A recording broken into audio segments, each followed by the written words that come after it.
الله لكم. اللهم صل على محمد وآل محمد. الثالث على محبة سيد الشهداء بأعلى أصواتكم. اللهم صل على محمد وآل محمد. بسم الله الرحمن الرحيم. والحمد لله يا رب العالمين.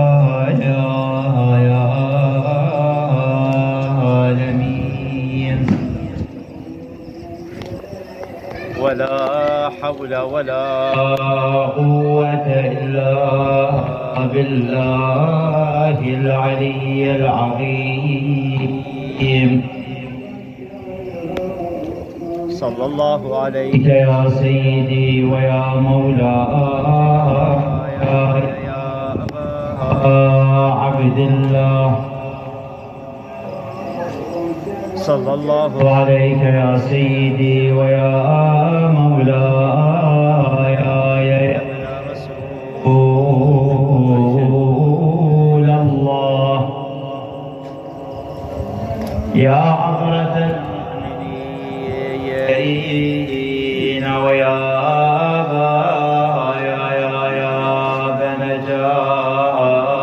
بنجايات الأمة. غريب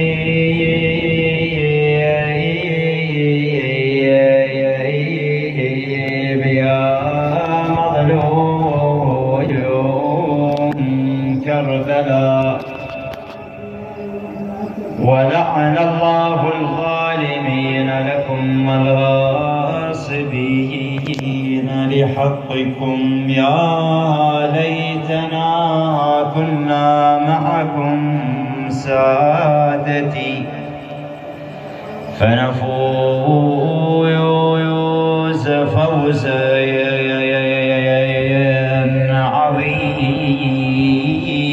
عظيما. كم يا هلال محرم تشجينا.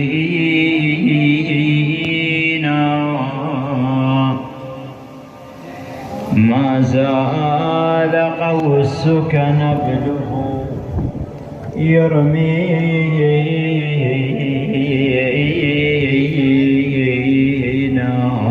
يا كل المصايا قد تهون سوى التي تركت فؤاد محمد محزونا.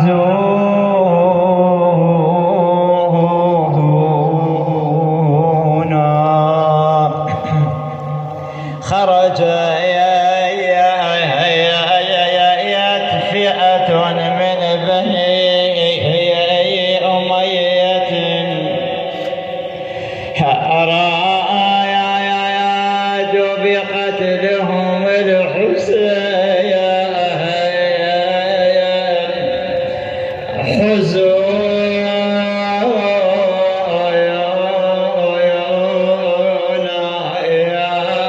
وسروا بنسوته على حجف المطر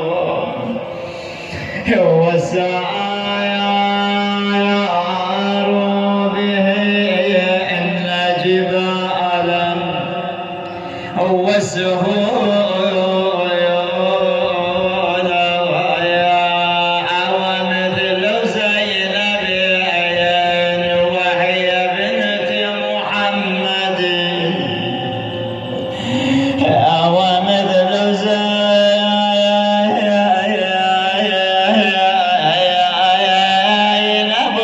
وهي بنت محمد. برزت تخاطب شامتا ملعونا.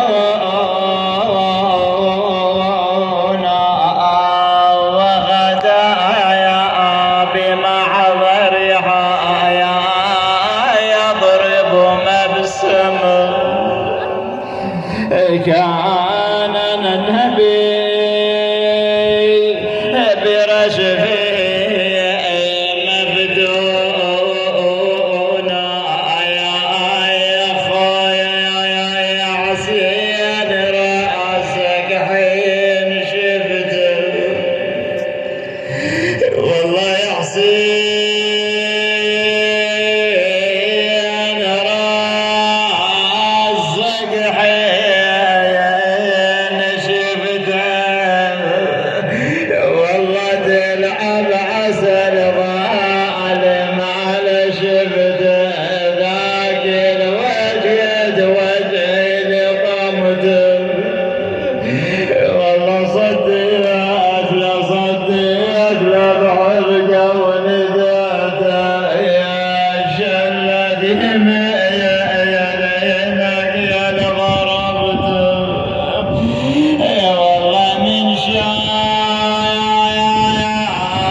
لا حول ولا قوة إلا بالله العلي العظيم. إنا لله وإنا إليه راجعون. وسيعلم الذين ظلموا أي منقلب ينقلبون. قال الله سبحانه وتعالى: بسم الله الرحمن الرحيم. لم يجعل الله لرجل من قلبين. صدق الله العلي العظيم. هذه الآية نزلت في شخص اسمه أبو معمر حميد، كان يدعي أنه من الأدهياء ومن الأذكياء ومن الذين لا يغلون ولا ينسون ولا أي شيء يجري عليهم. يعني بتعبير آخر كأنما يدعي العصمة، يقول لا عندي سهو، لا عندي كذا، لا عندي نسيان، سريع الحفظ وما شابه ذلك، حتى ينادونه ذو القلبين. يوم من الأيام في معركة بدر، بعد أن انتصر المسلمين في معركة بدر وانهزم المشركين، كان هو في أولهم من المهزومين. رآه أبو سفيان قال: يا أبا معمر، أراك نعل في قدمك ونعل في يدك، ما الذي جرى؟ قال: يا أبو سفيان، هذا وقت السؤال. اندهشت، كان الخوف وقتل وغيرها من المسلمين من الهزمة وربعنا المشركين، انهزمت وياهم. بعد ما أدري، بعد ما فرق بين قدمي ويدي، هسه انعالي برجلي بيدي ما أدري، ولا شلون أنت تدعي ذو القلبين وغيرها. نزلت هذه الآية على هؤلاء الذين يقولون: نحن عندنا قلبين، نحن ندعي الذكاء، نحن ندعي مثلا عصمة، نحن ندعي كذلك. هو مهما قال الإنسان لا، بعيد عن هذه العصمة لأهلها. ولذلك الله سبحانه وتعالى يقول: لم يجعل الله لرجل قلبين.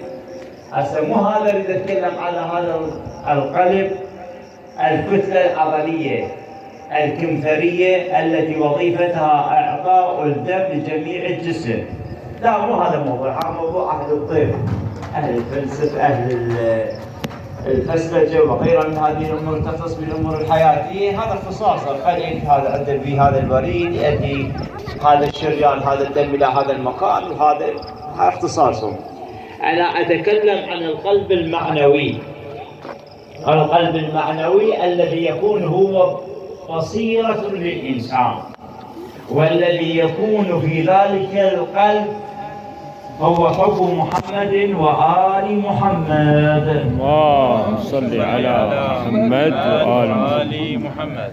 هذا القلب الله سبحانه وتعالى يقول لم يجعل قلبين، إذا قلب واحد، والقلب الواحد لا بد أن يكون فيه طريقا ومسلكا واحدا، وهو مسلك الحق، مسلك محمد وآل محمد عليهم أفضل الصلاة والسلام. ولذلك إذا صار فيه مسلك آخر هذا يشوف نفسه على الحق يميل كما تميل الريح بذلك الساعة. مو سيد الشهداء صلوات الله وسلامه عليه يقول الناس عبيد الدنيا والدين لاحق على ألسنتهم، ما أن محصوا ببلاء قل الديان.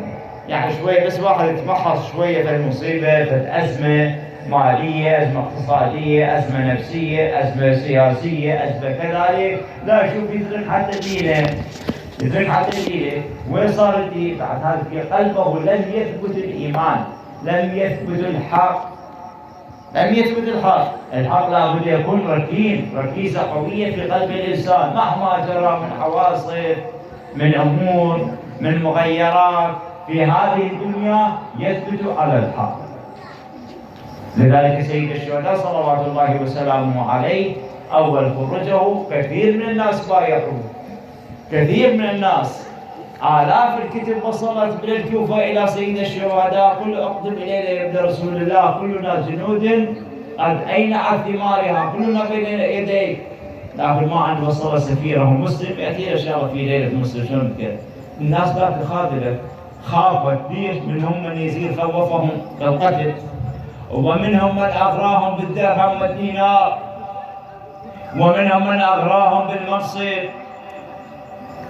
يعني أصل المنصب والدرهم والدينار إلى هذا يومنا يغير وما يغير، مو يغير إلى هذا يومنا. شوف الأسئلة بس واحد يعطي لك فلس كدينار وصير كذا بدل منصب والروح مثلا خذته. هذا شنو أنا خليه بعد عليه شيء أجر شيء ثواب غير هذا حصل هذه الدنيا. الناس تتحافت إلى هذه الدنيا ما تعرف أن هذه الدنيا لا نعيمها زائل وإنها قليلة، وأن الآخرة هي الحيوان. أصحاب الحسين دعنا من الحسين معصوم، أصحاب الحسين صلوات الله وسلامه عليهم أمثالكم إن شاء الله، وأنتم أنتم من أنصار الحسين إن شاء الله. منهم الشيخ الكبير كحبيب بن ظاهر، منهم الرجل، منهم الشاب كهؤلاء الشباب، منهم الغلام كهؤلاء الغلمان، كلهم هؤلاء ثبت على قلبهم حب الحسين، ما تزلزل قلبهم، ما تزلزل قلبهم. لذلك دعونا مع هذه الله لم يجعل برجل واحد قلبين. يعني ما قلت لك على قلب هذه العضلة، يعني ما عنده وجهين، يعني ما عنده طريقين، لا ما عنده ساعة منا وساعة منا. أما تسلك طريق محمد وآل محمد عليهم أفضل الصلاة والسلام، وهو طريق الحق الذي لا اعوجاج به، وهو الطريق السريع المؤدي إلى الجنة. أما تسلك بقية الطرق وشوف واحد يخربط منا ويروح منا وشوف منا وشوف عندهم مشاكل منا وشوف عندهم كذلك بعض الانحرافات العقائدية منا وشوف كذلك عندهم بعض الانحرافات حتى الأخلاقية من هنا وشوف ما شاء الله حينما تقرأ تاريخهم أسود وحينما تأتي إلى شيعة أهل البيت يا تاريخ خفيف القلب منذ النبي صلى الله عليه وآله وسلم إلى خاتم الأوصياء إمامنا المهدي عجل الله تعالى فرجه الشريف. اقرأ التاريخ ناصع أبيض مملوء بالحب بالزهد بالعبادة بالتقوى بالشجاعة بالهمة كذا. اقرأ هذا التاريخ الأئمة الذين نحن نتبعهم. لكن لا تروح للجهة المقابلة يتبعون فلان وعلان وغيره يستدل بتاريخهم. لذلك دائما نقول نحن شيعة أهل البيت عليهم أفضل الصلاة والسلام كما تكلمت البارحة، نحن في هذا الأول من محرم لا نسجد سجدة الشكر لله سبحانه وتعالى. نحن من شيعة الحسين ونقيم معاتب الحسين رغم هو مأتم وحزن وليالي عصيبة وليالي مرت على آل محمد لم تمر على إنسان أبدا. ليالي تهزت السماوات والأرض بمصيبتها، لكن نحن نحمد الله نحن على هذا المبدأ، على هذا الإيمان. نحن في هذه الليالي نعيش مع الحسين وكذلك نمحص إيماننا. سيدي أبا عبد الله، أن لم نجدك في سنة 61 للهجرة يوم عاشوراء بأجسادنا، قد لبيك أرواحنا، والآن ننصرك بدموعنا وننصرك بعبراتنا وسفراتنا وبمجالسنا بأوقاتنا في كل شيء بالغالي والنفيس لأجل نصرة سيد الشهداء صلوات الله وسلامه عليه. وهذه النصرة أنا قلت كذلك هذه القصة الموضوع ناخذ الثمرة من هذه المجالس حتى نخفي. يوم من الأيام يقولون امرأة توفت وجاء أولادها يدفنونها، هي من أهالي كربلاء، وكانوا الدفن قريب على الصحن في زمان ليس بالبعيد، كانوا يدفنون في الصحن كذلك، يدفنوها قريب إلى الصحن. جابوا هذه المرأة جلس وياها الدفان وضعها في قبرها، وإذا هذا الدفان يخرج من القبر مذعورا خائفا. قالوا له ولدها خير صار مولانا الدفان شو طلعت خير؟ قالوا وش عندها من عمل؟ ماتت تفكير الله فيه صار. قال أول ما دخلت إلى قبرها أنزلتها خرج لي نور، وقال أخرج أنا أتولاها نور، كأنما نور الحسين عليه أفضل الصلاة والسلام. شيء من مرأها شيء عملها الصالح. قالوا بي امرأة مثل شو هسه حفظ الله أمهاتنا وخواتنا الكبار، امرأة بسيطة إيش معته أبد إيش معته، امرأة هم فلاحة بتعبيرنا، عتب ويعة عتب والساعة تشتغل من الصبح لليل وتخبز لنا خبزين وتعطي لنا الأكل. احنا أولادنا ندري إيش معته، لا تقرأ ولا تكتب، حتى ما رايح المكة ما حاجة بيت الله، هي بس مجرد وصلاة حاضرة. هذا حال بقية المساء أو الناس تصلي الله أكبر الحمد قل هو الله أحد سبحان رب العظيم بالسلام عليكم في بالله. لا امرأة عابدة، لا امرأة مسبحة كثيرة التسبيح، لا هي ولي من أولياء الله سبحانه وتعالى. شو الذي ترك له؟ لا لازم أنت عمل صالح. شو العمل الصالح؟ استذكروا ولدها واحد ذكر ايش تعمل صالح؟ مضي صدقة شو بيها؟ ما عندها فلوس، ايش عندها؟ ما عندها اي شيء. ذكروا وذكروا قالوا احنا عندنا في البستان شو تعرف ايش نسميه؟ لوح وسطى من هذا البستان مالتها فيها خضروات، مخصصة هذا اللوح من البستان كل يوم او كل اسبوع حينما تزرعه او تحصد ثماره توزعه في ثواب ابي عبد الله الحسين. هذا ما عنده شيء من بستانه، شيء يكون المحصول في هذا البستان من هذه القطعه خصصتها في ثواب سيد الشهداء، توزعها في ثواب سيد الشهداء، وغيرها ما عندها. ولذلك اول نزولها في قبرها أخذها سيد الشهداء صلوات الله وسلامه عليه في هذا العمل القليل، تسليما في قلب سليم، في قلب خالص لسيد الشهداء صلوات الله وسلامه عليه. لا نريد منكم جزاء ولا شكورا، تعطيها في ثواب سيد الشهداء صلوات الله وسلامه عليه. نالت من الأجر هذا سب الدنيا سب الآخرة. حتى هذه المرأة ما أدري الآن هي ويا من أنصار الحسين ما أدري، هكذا نسأل الله سبحانه وتعالى جميعا أن يأخذ بأيدينا سيد الشهداء ويجعل جميع هذه أعمالنا مقبولة عند الحسين. لا تستصغر العمل، الماء أو الشاي أو أي خدمة تقدمها لخير في مجلس الحسين مقبولة عند سيد الشهداء صلوات الله وسلامه عليه، لأن هذه مجالس مصب الرحمة. شلون؟ بسم الله الرحمن الرحيم، وما أرسلناك إلا رحمة للعالمين. جزاكم الله خير الجزاء. هذا يا هو رسول الله ورسول الله رسول الله رحمة، مو احنا جاي ايش نذكر؟ نذكر الحسين، نذكر الحسين. ماذا يقول رسول الله عن الحسين؟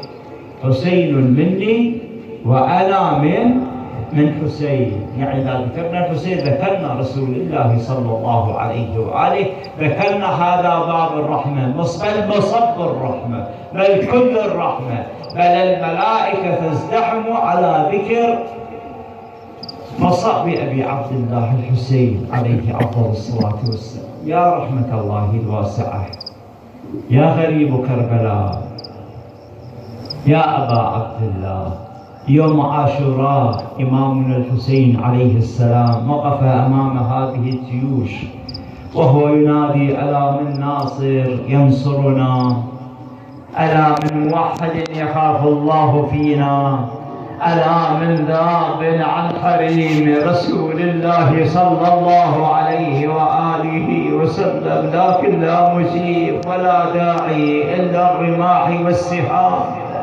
تؤتى إلى أبي عبد الله الحسين عليه السلام. قال: من يقدم لي جوايا ولا أمتي والصحب صرعايا والنصير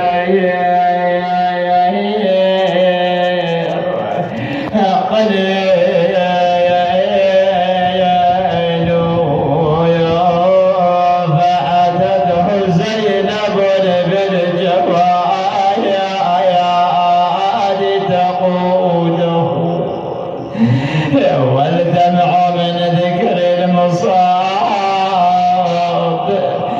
يسيل. قال لها: أخي تعزي بعزاء الله، واعلمي إن على السماء لا يبقون وإن أهل الأرض يموتون، ولي ولجميع الناس أسوة بجد رسول الله. أعزاها واساها قبلها ودعها صار قليلا، وإذا بصوت بالخلف خير عبد الله نور عيني يا حسين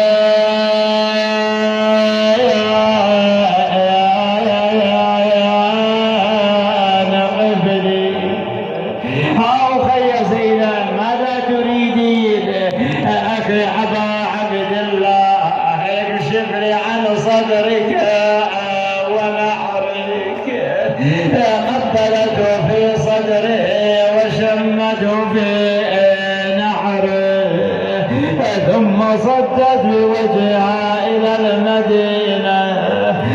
أما فاطمة قد ردت الأمان واسترجعت الوصية. ها أخي، هاي أي أمانة، أي وصية من أمنا.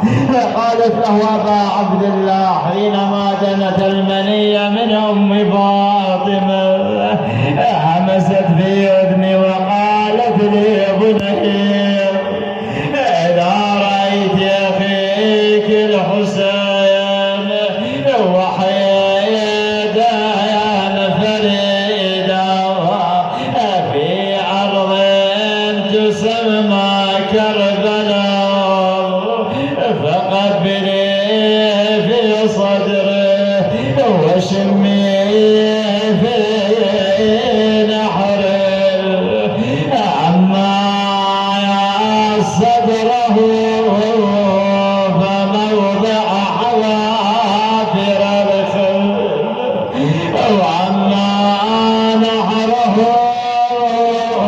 فموضع السيف. نعم، هكذا الأمانة ردت إلى أبي عبد الله، لكن بعد مصرع الحسين وقفت عنده زينب صاحت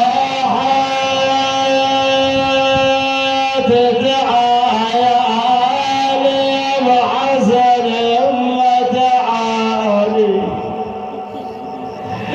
والله تعالى وشوفك ربنا الزود بحالي أنا بحالي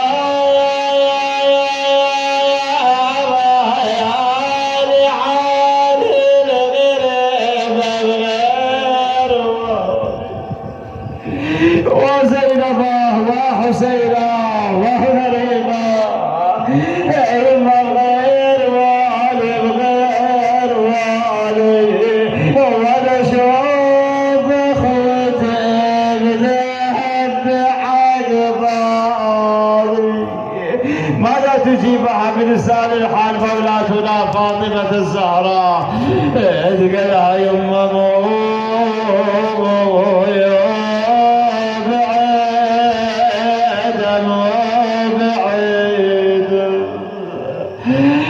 يا زينب مبعدة على يمك يا أم مبعدة شفت يا زينب من عز وريدة وريدة وريدة وثلاثة أيام زايات قلبي يا زيادة بولتي عليك يا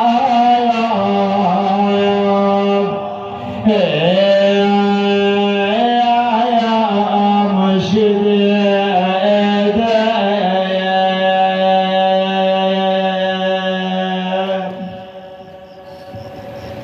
أفاطم له خلت الحسين مجددا يا الله. لا حول ولا قوة إلا بالله العلي العظيم. إنا لله وإنا إليه راجعون. وسيعلم الذين ظلموا آل محمد أي منقلب ينقلبون والعاقبة للمتقين.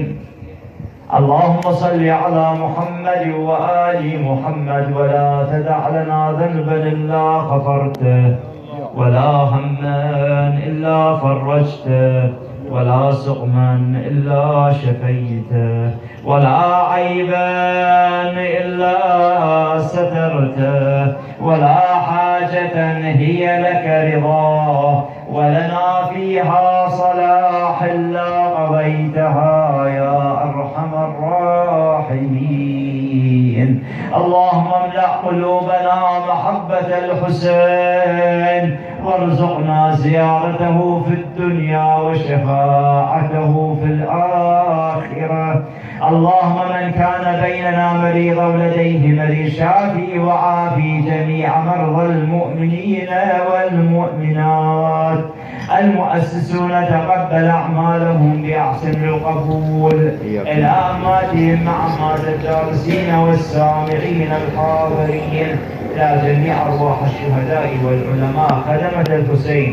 رحم الله من يهدي ثواب السورة الفاتحة قبلها الصلاة على محمد وآل محمد. اللهم صل على محمد.